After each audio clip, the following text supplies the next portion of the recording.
अस्सलाम वालेकुम। Top news 24 से मैं हूँ राशिद। अब तक की ताज़ा तरीन खबर आपको देने जा रहे हैं। खबर आ रही है लसबेला हेलीकॉप्टर वाक़े के हवाले से। लसबेला हेलीकॉप्टर वाक़े में पाक फ़ौज के शोधाओं के ख़िलाफ़ सोशल मीडिया मुहिम के तमाम किरदारों की गिरफ्तारियाँ अमल में लाने का फ़ैसला कर लिया गया है और तहकीकाती ज़राए के मुताबिक तफ्तीशी इदारों की जानिब से सोशल मीडिया मुहिम के किरदारों के ख़िलाफ़ तहकीकात जारी है। ज़राए का कहना है कि घिनौनी मुहिम चलाने वालों से तफ्तीश के नतीजे में इनके सरपरस्तों को भी कानून के कटहरे में लाया जाएगा। तहकीकाती ज़राए के मुताबिक शोधाओं के खिलाफ सोशल मीडिया मुहिम में कुछ भारतीय अकाउंट्स भी इस्तेमाल किए गए।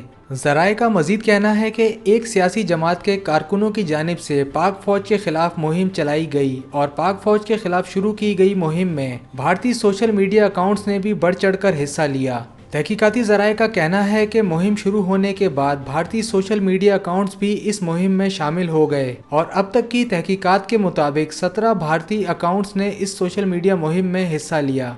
भारतीय सोशल मीडिया अकाउंट्स ने पाक फ़ौज के खिलाफ हिरासराई में भरपूर हिस्सा लिया। तहकीकाती ज़राए का मजीद कहना है कि मुहिम में शामिल सियासी जमात के कारकुनों के वीडियो बयानात पहले ही मंजर आम पर आ चुके हैं। मुहिम के पीछे छुपे दूसरे किरदारों और इनके हैंडलर्स तक भी पहुंचा जा रहा है और देखा जा रहा है कि भारतीय अकाउंट्स के नाम पर कुछ अकाउंट्स पाकिस्तान से तो नहीं चल रहे थे।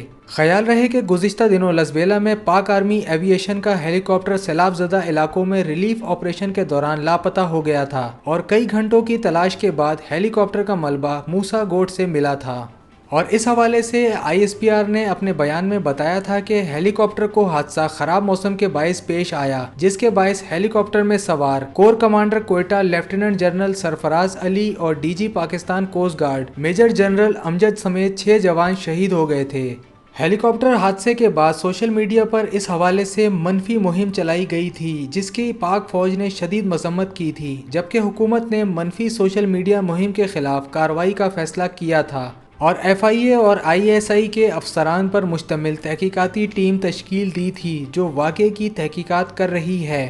टॉप न्यूज़ 24 से फ़िलवक्त इतना ही। अगर आपने हमारे चैनल टॉप न्यूज़ 24 को अभी तक सब्सक्राइब नहीं किया तो सब्सक्राइब करके बेल नोटिफिकेशन पे क्लिक ज़रूर कर दें। इससे हमारी आने वाली हर ब्रेकिंग न्यूज़ सबसे पहले आप तक पहुंच जाएगी। टॉप न्यूज़ 24 से राशिद खान को इजाज़त दीजिए, फिर मिलेंगे नेक्स्ट ब्रेकिंग न्यूज़ के साथ। अल्लाह हाफिज़।